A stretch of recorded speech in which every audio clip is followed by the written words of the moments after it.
ଆଜି ପାଗ ଯେମିତି ହେଇଛି କିଛି ମନକୁ ଆସିଲା କି କିଛି ଚଟପଟା ଖାଇବା ପାଇଁ।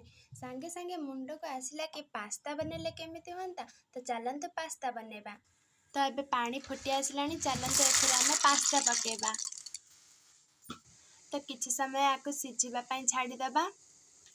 ଏବେ ପାସ୍ତା ସିଝିଗଲାଣି, ଏବେ ଆମେ ଏହାକୁ ଓହ୍ଲେଇ ଦେବା। ଏବେ କଢ଼େଇ ବସାଇଦେଲେ, କଢ଼େଇରେ ତେଲ ପକେଇବା। ତ ଏବେ ତେଲ ଗରମ ହେଇ ଆସିଲାଣି, ଏଥିରେ ଆମେ ପିଆଜ ପକେଇବା। ଏବେ ଏଥିରେ ଆମେ କ୍ୟାପ୍ସିକମ୍ ପକେଇବା। ତ ଏବେ ଏଥିରେ ଆମେ ଟମାଟୋ ପକେଇବା। ତ ଏବେ ଏଥିରେ ଆମେ ହଳଦୀ ଗୁଣ୍ଡ ପକେଇବା।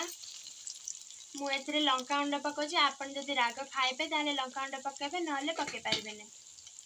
ତ ଆପଣ ପାସ୍ତା ମସଲା ୟା ପରେ ପକାନ୍ତୁ। ମୋ ପାଖରେ ପାସ୍ତା ମସଲା ନଥିବାରୁ ମୁଁ ମ୍ୟାଗି ମସଲା ପକାଇ ଦେଇଛି। ତ ଆମେ ସିଝେଇକି ରଖିଥିବା ପାସ୍ତାକୁ କଢ଼େଇରେ ପକାଇବା। ତ ଏବେ ଆମେ ଏହାକୁ ଭଲସେ ନାଡ଼େଇ ଦେବା। ଆମେ ଲୁଣ ପକାଇବା ପାଇଁ ଭୁଲି ଯାଇଥିଲେ, ତ ଆମେ ସ୍ୱାଦ ଅନୁସାରେ ଲୁଣ ପକାଇବା। ତ ଏବେ ରେଡ଼ି ହୋଇଗଲା ଆମର ବର୍ଷା ପାଗକୁ ଚଟପଟା ପାସ୍ତା। ରେସିପିଟି କେମିତି ଲାଗିଲା କମେଣ୍ଟରେ ନିହାତି ଜଣାଇବେ।